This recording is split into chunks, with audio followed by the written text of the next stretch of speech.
Tati, você sabia que está fazendo 2 anos o nosso vídeo Pobre de Direita? Faz 2 anos. Como o tempo passa.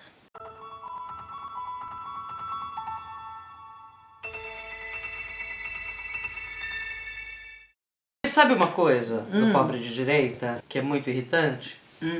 Porque as pessoas não aprenderam! Faz 2 anos, elas continuam. Faz 2 anos que a gente tá falando isso e a gente continua vendo que, na verdade, o que a gente fez, e eu quero entrar já no nosso tema, o que a gente fez foi uma generalização, né, sobre pobres de direita. Ela é ótima em links. Né? A gente fez uma generalização para poder analisar um certo fenômeno curioso sobre o Brasil e o posicionamento político esquisito de uma certa classe, uma falta de consciência de classe e tudo mais.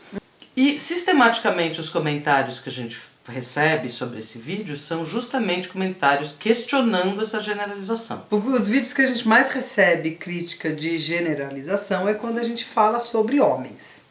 Aparentemente homens não conseguem ser generalizados. Eles não têm consciência de gênero, né? Não tem. Porque na verdade eles são homens e neutros, né? E é muito engraçado que eles não consigam. Porque apesar deles serem privilegiados pela estrutura patriarcal, todos eles são exceções. Então a gente resolveu fazer esse vídeo hoje sobre generalizações.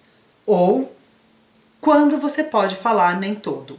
E lá vamos nós! Tem algumas generalizações que são devidas e outras generalizações que são indevidas.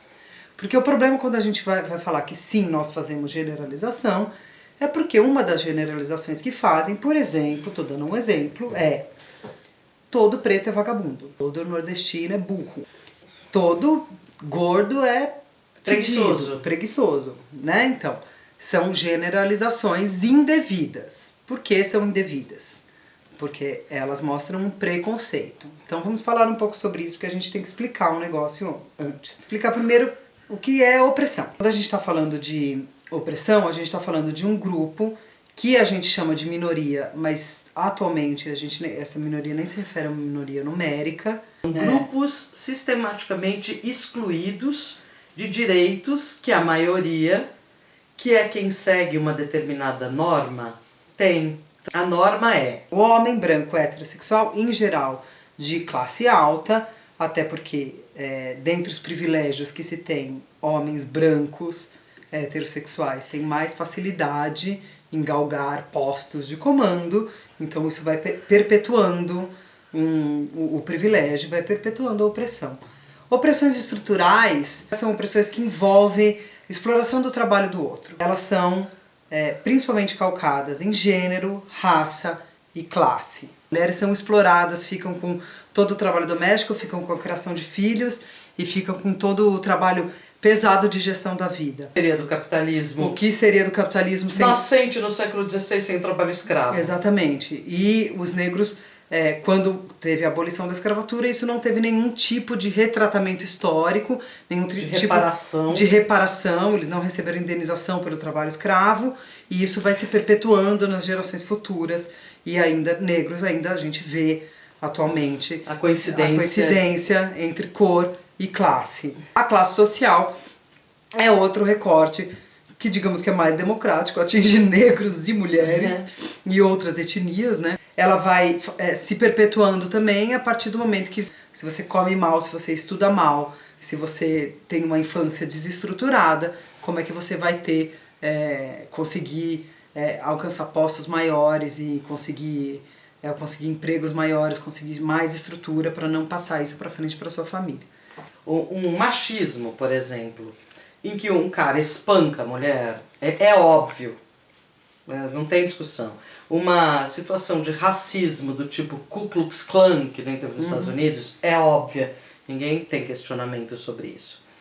A gente está falando de uma opressão estrutural no sentido de que está entranhado no sistema nosso, no sistema político, no sistema educacional, na cultura de massa e tudo mais, está entranhado esse tipo de opressão como se fosse natural. E na verdade essa opressão estrutural que faz com que existam essas outras opressões visíveis. Sim. Porque o crime passional, por exemplo, só tem esse nome, ou pelo menos tinha, porque é natural que o homem mate por amor. É natural, porque a mulher é propriedade do homem.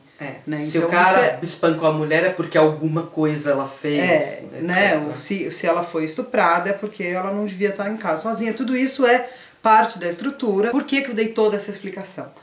Porque quando a gente vai falar de uma generalização que tem a ver com uma fala de uma classe ou de uma minoria oprimida generalizando o opressor, é uma generalização devida.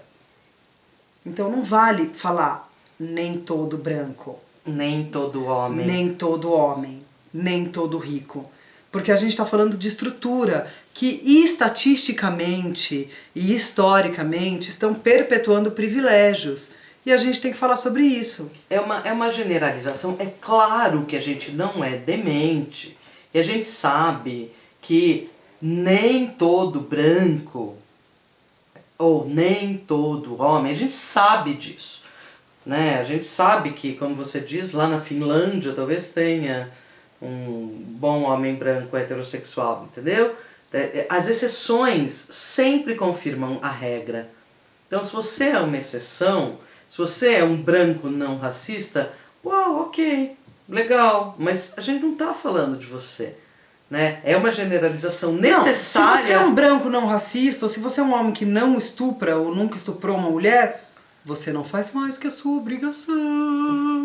Sim, o que eu estou falando é o seguinte, a gente tem que fazer, quando você vai fazer qualquer tipo de análise, um certo tipo de generalização, ou seja, você criar certas categorias sociais, certos grupos sociais, para que você possa analisar a interação entre eles, as dinâmicas de interação, é essencial, porque senão a gente está fazendo psicanálise, não está fazendo outra coisa, a gente não está analisando indivíduos. A gente, se está olhando para uma sociedade, a gente olha para grupos e essa generalização necessariamente tem que acontecer se a gente quiser interpretar certos fenômenos como machismo, racismo, etc., que são os fenômenos de opressão estrutural. Quando inverte, em geral, você está perpetuando um discurso que é opressivo. Se você fala todo preto é vagabundo, a gente não tem estatística sobre isso. A gente tem um fenômeno de preconceito. Você está sendo preconceituoso, você está sendo racista. Porque para entender esse fenômeno, a gente tem que entender uma coisa que eu acho muito importante em qualquer raciocínio analítico, que é a questão da falsa simetria. Você tem que partir do pressuposto que os jogos de poder e de opressão dentro da sociedade, eles não se dão de igual para igual. Quer dizer, não tem como negro oprimir branco. É impossível. Não tem no como nível individual. Uma minoria oprimir uma maioria. Não existe como. Ah, não, mas eu tive um chefe em 96 que era preto e ele era abusivo. Então, as exceções confirmam a regra. Você só lembra disso porque é uma exceção. Exato. Tá bom? A gente não tá falando individualmente. Vocês, homens, precisam fortalecer um pouquinho o ego de vocês. Quando a gente generaliza, a gente não tá falando de você.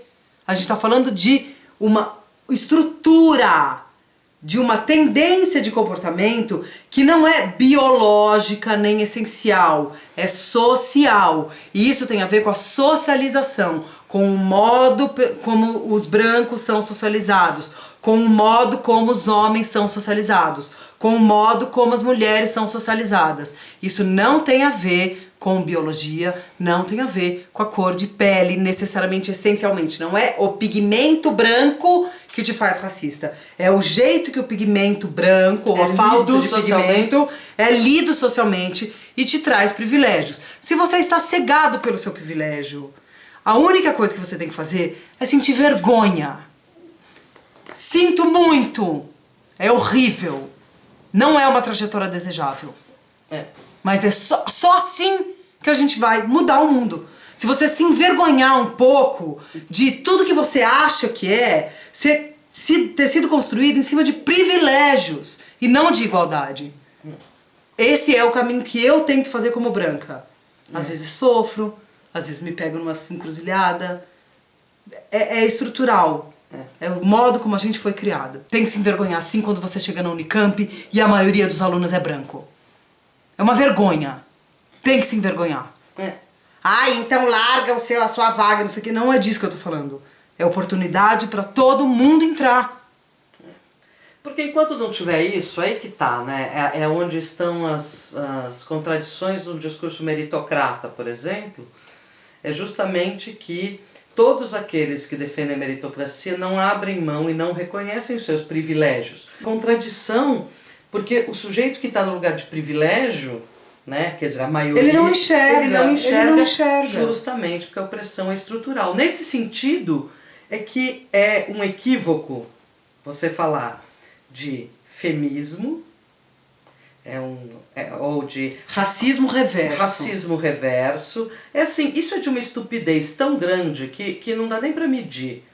Assim, E tem a ver com a falsa simetria. Tem a ver com a falsa simetria do tipo, uma pessoa negra usar uma camiseta 100% negro, ou orgulho de ser negro, é uma coisa. Uma pessoa branca usar orgulho de ser branco é outra coisa diferente. E não é possível que vocês não entendam isso. Não é possível. Não é uma prática, porque ele pode, eu não posso, ele está sendo racista comigo. Não tem racismo contra branco. Porque historicamente não se legitima, porque socialmente não se sustenta. Quer dizer, é uma mentira dizer que se aquele lado faz isso e eu faço isso, é igual. Você está numa gangorra equilibrada. Porque isso é falta de leitura de mundo, de leitura da estrutura do mundo. Não está numa gangorra equilibrada. Não é assim. Então é por isso que a gente está dando exemplos com negros e brancos, para a gente também entender e dizer que a gente também se coloca no lugar do opressor. É o lugar do opressor. Então, homens, por favor, se envergonhem. Quando você for escrever, mas nem todo homem, lembra da minha carinha assim, ó. Não escreva. Escreve num papelzinho, come o papelzinho. Tô falando come pra ser delicada, porque a minha vontade é falar enfia no cu. Não faça isso. Aceita. Se uma mulher tá falando, todo homem tem a tendência a não lavar a louça e deixar a louça pra uma mulher, ouça! E eu tô sendo delicada. Porque eu não tô falando que todo homem tem potencial e toda aparelhagem psíquica e física pra ser estuprador. Porque eu podia estar falando isso, mas não é isso que eu tô falando. Porque o lance é o seguinte, tudo bem se seu pai lava a louça. Nossa, ok. Então, mas ele não faz mais do que a obrigação dele. Sim, mas o que eu tô falando, vamos voltar para a questão da categoria. O fato do seu pai fofo lavar a louça e cozinhar e varrer a casa, ou do seu pai ter sido responsável pela sua criação enquanto sua mãe era uma executiva de sucesso, são pontos fora da curva. É irrelevante dentro das estatísticas de como o mundo funciona atualmente. Exatamente. Então, a gente tem que falar, olha, espero que mais homens sejam como seu pai. Só que a gente não vai conseguir fazer com que mais homens sejam que nem você ou seu pai, enquanto tiver gente falando, mas nem todo homem. Né? Porque quando você fala mais nem todo homem, você traz a discussão para o campo do individual. E quando você entra no campo do individual, você está em outro território que é da psicanálise, da psicologia, que não é social. Da autoajuda, de qualquer outra coisa que seja individual. Nós estamos falando de sociedade. Então assim, mas a gente só pode falar, mas nem todo, ou na verdade a gente tem que combater as generalizações que na verdade estereotipam justamente esses grupos que são já oprimidos e minoritários. Se você falar, mas toda mulher gosta de dinheiro, né? A mulher é ciumenta. Eu não vou falar nem toda mulher, eu vou falar, você está sendo machista de falar isso. Exatamente. Mas... Aliás, era uma boa regra, não use nunca nem todo, para garantir. Aponta o tipo de preconceito que está sendo colocado. E compreenda que não existe preconceito de minorias contra Quando minorias. você fala que eu estou sendo preconceituosa com homens, você está falando a versão machista de racismo reverso. Perceba o ridículo. Não existe racismo reverso. Perceba o ridículo. Ai, você está sendo sexista porque você está falando isso só porque eu sou homem. Juro por Deus, eu tenho vontade de usar de violência. Não faça isso, Ana. Nós convenceremos o mundo de nossa verdade, entrando subliminarmente na mente das pessoas. E com cirandas. Com um discurso incisivo e firme, é isso que a gente precisa ter. É isso? Então é isso que eu quero dizer, coloca sua mão na consciência como homem. Vamos colocar a nossa mão na consciência como brancos. Vamos colocar a mão na consciência como uma classe privilegiada, mesmo que você seja classe média, que é pobre do mesmo jeito, mas é um pouco menos pobre, tem estrutura, que estudou em boas escolas, para conseguir entender, porque senão a gente não muda o mundo, amigo. E é mais sobre mudar o mundo.